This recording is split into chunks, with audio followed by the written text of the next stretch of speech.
കൂടുവെച്ച് ഒരാഴ്ച പിന്നിട്ടിട്ടും കോഴിക്കോട് പുതുപ്പാടി മൈലള്ളാംപാറയിലെ പുലി ഇപ്പോഴും കാണാമറയത്താണ്. ഒരാഴ്ച മുമ്പാണ് വനംവകുപ്പ് പുലിയെ പിടികൂടാനായി പ്രദേശത്ത് കൂട് സ്ഥാപിച്ചത്. പുലിയെ പിടികൂടാൻ സാധിക്കാത്തതിനാൽ പ്രദേശവാസികൾ ഏറെ ആശങ്കയിലാണ്. നാട്ടുകാരുടെ സ്വൈരജീവിതത്തിന് വിഘ്നം വരുത്തുന്ന പുലിയെ പിടികൂടുവാനായി വനംവകുപ്പ് സ്ഥാപിച്ച കൂട്ടിൽ ഒരാഴ്ചയായി കഴിയുകയാണ് ബോണി. ഒരാഴ്ച മുമ്പാണ് പുലി മൈലള്ളാംപാറയിലിറങ്ങി തെക്കേക്കര TC മാത്യുവിന്റെ 2 പശുക്കിടാങ്ങളെ കൊന്നു തിന്നത്. ഇതിന് പിന്നാലെയാണ് വനവകുപ്പ് മാത്യുവിന്റെ വീടിന് സമീപം കൂട് സ്ഥാപിച്ചത്.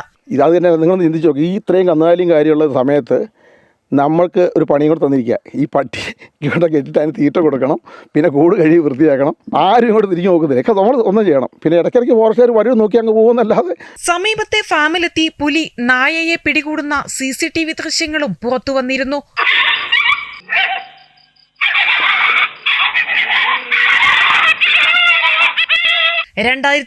ലും കടുവയുടെ ആക്രമണത്തിൽ മാത്യുവിന് പശുക്കിടാങ്ങളെ നഷ്ടമായിരുന്നു. എന്നാൽ അർഹമായ നഷ്ടപരിഹാരം ലഭിക്കുന്നില്ലെന്നും കാലഘട്ടത്തിനനുസരിച്ച് നഷ്ടപരിഹാര തുക വർദ്ധിപ്പിക്കണമെന്നും മാത്യു ആവശ്യപ്പെടുന്നു. നഷ്ടപരിഹാരത്തിന് തുക വർദ്ധിപ്പിക്കണം. കാരണം അല്ലെങ്കിൽ ഇപ്പം ഞാൻ ചോദിക്കുക, അവരൊരു കാര്യം ചെയ്തോട്ടെ, ഇതിന് തത്തുല്യമായ രീതിയിൽ അതേ ഉരുക്കളെ വാങ്ങിച്ച് തന്നോട്ടെ. നമുക്ക് പൈസ വേണ്ട. നമ്മൾ പൈസ കൂട്ടി വാങ്ങിച്ച് മോഹിക്കുക എന്നല്ല അവർ ധരിക്കുന്നത്. നമുക്ക് വേണ്ട, നമുക്കതുപോലെ സംഗതി കിട്ടിയാൽ മതി. MLA CK കാസിം ഉൾപ്പെടെയുള്ള ജനപ്രതിനിധികളും പ്രദേശത്ത് സന്ദർശനം നടത്തിയിരുന്നു. പുലി കൂട്ട് കയറിയിട്ടില്ല. പക്ഷെ മാവൻചേട്ടൻ പറയുന്നത് വീടിന് ചുറ്റും നടന്നിട്ടുണ്ട്. അന്ന് വന്ന പോലെ തന്നെയുള്ള സൗണ്ടും കാര്യങ്ങളൊക്കെ ആയിരുന്നു പശുവിൻ്റെ ഭാഗത്തു നിന്ന് ഉണ്ടായിരുന്നതെന്നാണ് പറയുന്നത്. അപ്പോൾ ജനങ്ങളാണെങ്കിലും കുറച്ചൊരു പരിഭ്രാന്തി തന്നെയാണ്. കൂട്ട് കയറിയാൽ മാത്രമേ ഒരു സമാധാനമുള്ളൂ.